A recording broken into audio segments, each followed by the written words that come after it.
গল্প শিউলি ফুল পর্ব ৯ লিখেছেন তাজরিন ফাতিহা। পুটলা পুটলি গোছা কাইল বাড়ির যাইতে হইব। সেকেন্দারের পায়ের উপর পা তুলে শুয়ে শুয়ে হালিমাকে নির্দেশ দিল। হালিমা লিপস্টিক দিচ্ছিল ঠোঁটে। স্বামী এলেই সে সাজুগুজু করতে বসে যায়।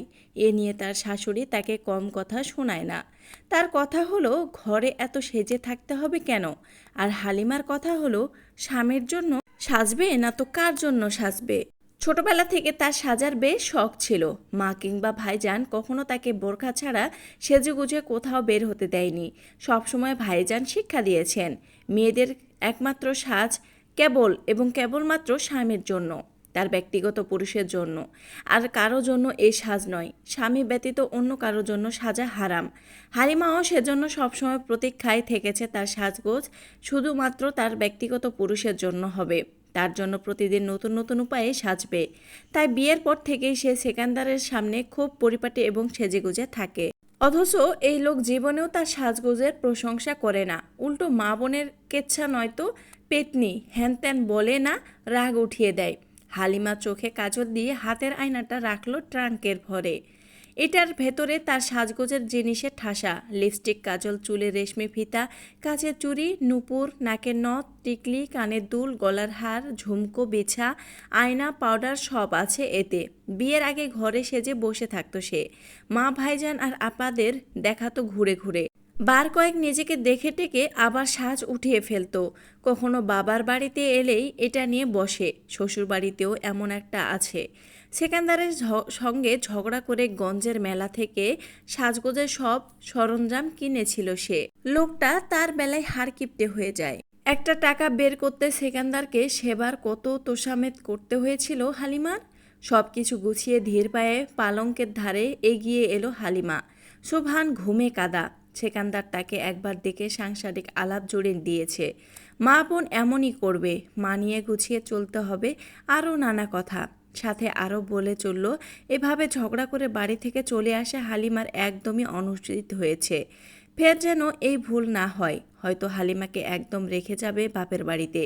হালিমার এ পর্যায়ে ধৈর্যের বাঁধ ভেঙে গেল। কিচ্ছু গোছাইতাম না, তেড়া গলা। কেন কেন আবার যামু না আপনার বাড়িত হিল লিগা? হালিমা, তুই আমারে রাগাইতে চাইতাছস? এত কাম ফালাইয়া তোর তামাশা দেহার লাইগে আইছি। সেকান্দারের গম্ভীর কণ্ঠ। না আইলে আবার জানগা, মানা করছে কেডা?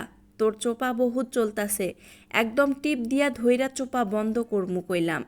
আগ্রাসী গলায় হালিমা টলমলে আখিতে সেকান্দারের দিকে চাইল। লোকটা তাকে মারার হুমকি দিল। অবশ্য এ আর নতুন কি, তাকে তো একবার ঘাড় ধরে শাসন করেছিল, পিঠে কিল দিয়েছিল, শোভানকে মেরেছিল বলে। চোখের অশ্রু গড়াতে দিল না, চুপচাপ শুয়ে পড়ল। সেকান্দার অবাক হলো, হালিমার চোখ দুটো ভাসা ভাসা, দেখতে ভালো লাগে। শোভানের চোখ দুটো ওর মায়ের মতো। সেকান্দারে স্বীকার করে না, তবে হালিমার চোখ দুটো তার দুর্বলত। আবার কাজলও পড়েছে। বউকে পেছন থেকে আঁকড়ে ধরল। হালিমার নির্জীবের মতো শক্ত হয়ে রইল। সেকেন্দার কোমল গলায় বলল, তোর বেরানি এখনো হয় নাই? বাপের বাড়ি কয়দিন থাকবি? যে কয়দিন মন চায়। ভাইজানের হাতে টান এখন, পরে আবার আহিস। আপনারে অত ভাবতে কয় নাই কেউ। ভাইজান একটা পেটের খাওন জুগাইতে পারবো। আমারে না হলে না রাখলি, চোবাহানরেও রাখবি না? বিস্মিত কণ্ঠ। না, পেটে শত্রু লইছি। বাপরে এখনই মায়ের নামে নালিশ করা শিখছে। তুই আমার পোলারে এমন অমানুষের মতো মারলে ওই নালিশ করব না? এইটুকু বাচ্চারে তুই কেমনে মারস? কত নরম ওরা জানোস? ভুল করলে শোধরাই দিবি, তা না খালি চটাং চটাং হাত চলে তোর। পাইয়া দাম দেস না? না। পোলাহান কি জিনিস তোর ভাবিরে জিগাইস। হেই জানে বাচ্চা আল্লাহর কত বড় নিয়ামত। গুরুগম্ভীর কণ্ঠ। আমারে আল্লাহর বাচ্চা দেওয়াই উচিত হয় নাই। অভিমানী কণ্ঠ। বাড়িত ল। মাইনসের বাড়ি বেশি দিন থাকুন ঠিক না। আমার ঘর খালি কইরা তুই পরের ঘরে বাতি জ্বালাস। যামো না। আপনারা বেডারা খুব খারাপ, খালি বইয়ের দোষ দেখেন। কেন যে ছ্যাঁত করি হেইটা দেখেন না। হারাদিন কত অশান্তি যায় একটা সংসারে, বোঝেন না আপনারা? আপনারা পোলা তো আমি পালতে পারি না, এখন দেইকা শুই না পোলার লাইগা ভালা মা লইয়া আহেন। সেকান্দার বউকে কৌতুক কণ্ঠে শুধালো। মা না হয় আনলাম, বউ কি আনমু? হালিমা ঘাড় ঘুরিয়ে সেকান্দারের দিকে অত্যাধিক ঠান্ডা দৃষ্টি দিল। সেকান্দার তার দিকে ঢোক গিলল। হালিমার চাহনি দেখে মনে হচ্ছে এখনই তাকে গিলে ফেলবে। আমারে ছাড়েন। হালিমার শীতল গলা। বউ ছাড়া থাকুন যায়? আমার মেলা কষ্ট হয় হালিমা, এমন জিদ দেখাইস না, বাড়িল। ঝাপটে ধরে হাতের বাঁধন আরও শক্ত করল। আপনার কি এর কষ্ট হয়? আমি না থাকলেই তো আপনি গো ভালা, ঘরে আর ঝগড়া হয় না। সোজা রাস্তা মাপতে কইছেন, মাপছি। অহন এসব রঙ্গ ঢঙ্গের কথা কইবেন না। তয় কিয়ের কিতা কমু? সোহাগের? জানি না। কোনো কথায় আপনি কইবেন না। ফুল স্টপ মাইরা ধায়েন। চুপ কইরা থাকুন যাই? হালিমা জবাব দিল না। স্বামীর দিকে ফিরল না। তার দুঃখ কেউ বোঝে না। স্বামীর জন্য সাজলেও স্বামী ফিরে দেখে না। সংসারের ঝামেলা লেগেই থাকে। এসব হালিমার ভালো লাগে না। সব কিছু ছেড়ে সুরে যেদিকে দু চোখ যায় চলে যাওয়া যেত। পেছন থেকে চাপ বাড়ল। হালিমা সেই শক্তপোক্ত হাতের বাঁধনে পিষ্ট হলো। ধুরু, এমন শক্ত কইরা ধরছে কিল্লিগা? বেদনা পায়। মুসরামুসরি করে আসতেই তো ধরলাম, শক্ত কই? গন্ডারের লাহান হাত দুইডা, এইডা বলে আসতে? ভাত ঠিক কইরা খাবি না? আমি ধরলেই এখন গন্ডার? গতর হইব এক্কেরে শক্তপোক্ত। আর ওরে ধরলে লদাইয়া যায়। স্যানস্যানানি একটা। স্যানস্যান ছাড়া আর পারস কি? যা ধরলাম না তোরে? কথা কইলেও দোষ, সোহাগ করলেও দোষ। হালিমাকে ঝাড়া মেরে সরিয়ে পুত্রের দিকে মুখ করে শুলো। হালিমা আতকে উঠে স্বামীকে পেছন থেকে জাপটে ধরে পিঠে মুখ ঘষতে লাগলো। পিঠে আঁকিবুকি করতে লাগলো। সেকান্দারের সারা শব্দ না পেয়ে আরও শক্ত করে ধরল। রাগ কইরেন না, এদিকে ফিরেন, দেহেন সাজছি আপনার লাইগা। যা সর। আবারও হালিমাকে সরিয়ে দিয়ে একটু ফিরেন। এমন করে ক্যা এই বেড়ারা? অধৈর্য কণ্ঠ। দেহার মুড নাই, ঘুমায় পড়ছি। সেখানদার চোখ বুজে নাক টানা শব্দ করল। দেখবেন না? উহু, আমিও যাবো না আপনার লগে। আমারে কয় স্যানস্যানানি। আপনি কি স্যানস্যানা বেড়া? আমার আশেপাশে আপনি যদি আর কোনো দিন আইসকার কথা মনে থাহে যেন। জিদ্দি গলা। হালিমা উঠে ফোঁস করতে করতে হাতের চুড়ি দুল সব খুলতে লাগলো। সেকান্দারের কোনো সারা শব্দ পাওয়া গেল না। লিপস্টিক পাউডার সব মুছে যেই কাজল মুছতে গেল অমনি বাধা পেল। কর্ণকুহরে কিছু শব্দরা এসে আন্দোলিত হলো। সব মুছস ভালো কথা, কাজলে হাত দিবি না।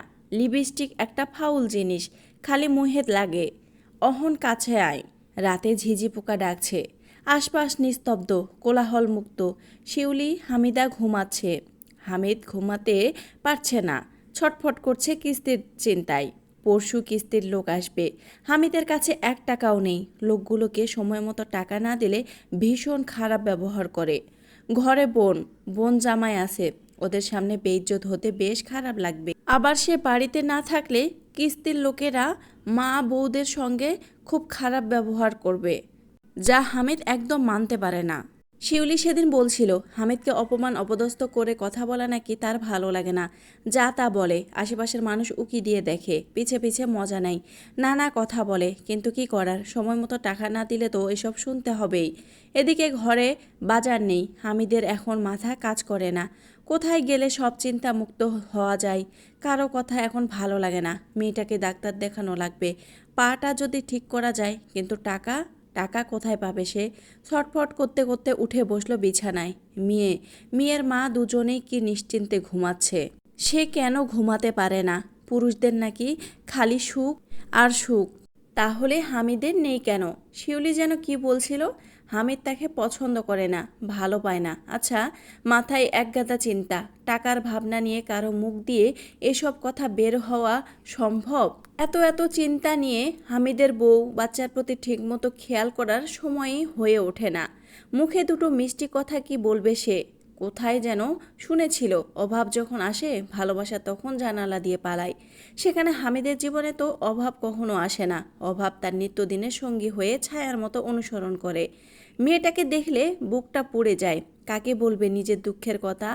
মেয়েটা তো তার নিজেরও। শিউলির একার চিন্তা হয় না, তারও হয়। বাবা সে, জন্মদাতা।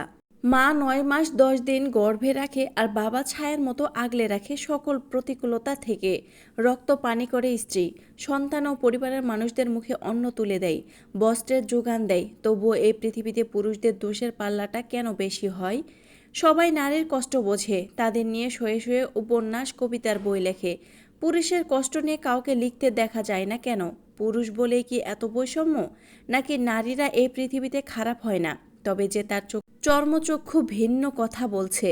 যুগে যুগে শাশুড়ি বইয়ের এই ক্যাচালে তো পুরুষটা দায়ী নয়, তবুও কেন সব দোষের ভাগিদার পুরুষ হয়? পুরুষটা খারাপ বলে চারদিকে সয়লাভ হয়ে যায়। মাস্টার কাকা সেদিন বলছিলেন, এই দুনিয়া নারী পুরুষ কাউকে ছাড়া চলা অসম্ভব। স্রষ্টা উভয়কে তার নিজস্বতা দিয়েই সৃষ্টি করেছেন। স্রষ্টার সৃষ্টি হিসেবে প্রত্যেকটা মানুষকে সম্মান করা উচিত এবং তাদের কর্তব্য। হামিদ উঠে অজু করল। নামাজ পড়া হয় না বহুদিন। আজ আবারও রবের দরবারে হাজির হয়েছে তার এক নাফরমান গোলাম। আল্লাহ নিশ্চয়ই হাসছেন, নিশ্চয় তিনি বলছেন, বিপদের সময় ঠিকই মনে পড়ে রবের কথা, অথচ বিপদ হটিয়ে দিলে আমি আল্লাহকে তোমরা এমনভাবে ভুলে যাও যেন কোনো দিন ডাকইনি। নামাজ শেষে আল্লাহর কাছে তার কষ্টের কথা ব্যক্ত করল হামিদ। পুত্র হিসেবে মায়ের সুস্থতা কামনা করলো, পিতা হিসেবে মেয়ের সুস্থ জীবন, কিন্তু স্বামী হিসেবে কী চাইবে হামিদ নিজেও জানে না। শুধু শিউলি ভালো থাকুক আর তার মা এবং স্ত্রীর দ্বন্দ্ব কেটে যাক, এইটুকুই চাইল। জায়নামাজ গুছিয়ে টুপি খুলে বেড়ার আংটাই ঝুলিয়ে রাখল। ঘুমন্ত মেয়ের পুরো শরীরে ফু দিয়ে মাসেও করে দিল। বাবার পরশে হামিদা নড়ে উঠল।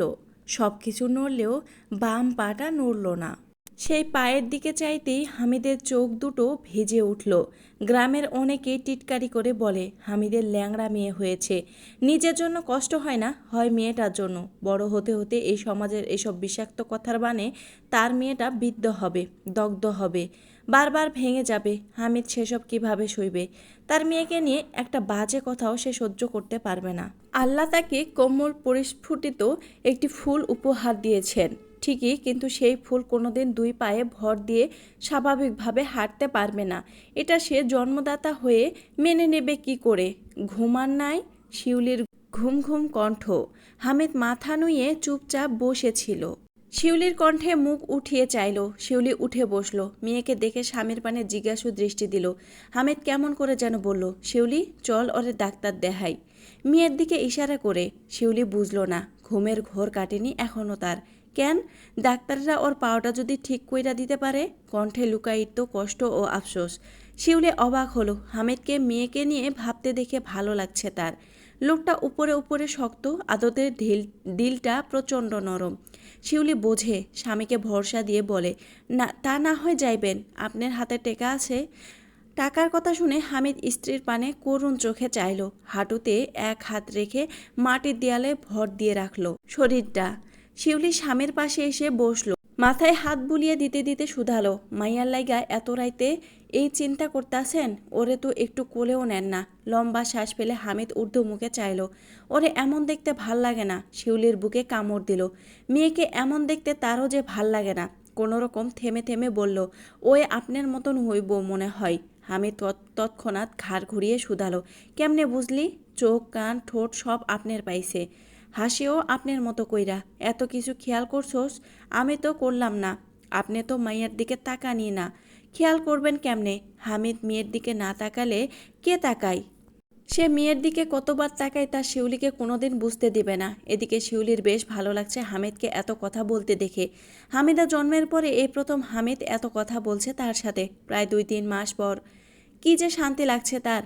তাহলে তো মাইয়া বেশি সুন্দর হইব না? তোর মতন হইলে সুন্দর হইতো। আমি বুঝি সুন্দর? আমি তো কালা। লাজুক কণ্ঠ। তুই কালা হইলে আমি কয়লা। ইস, মিথ্যা কথা। আপনি তো সুন্দর মানুষ। শিউলি ঘাড় ঘুরিয়ে বলল, হাঁচা কইছি। কালার জামাই কয়লা, মিলছে ভালা।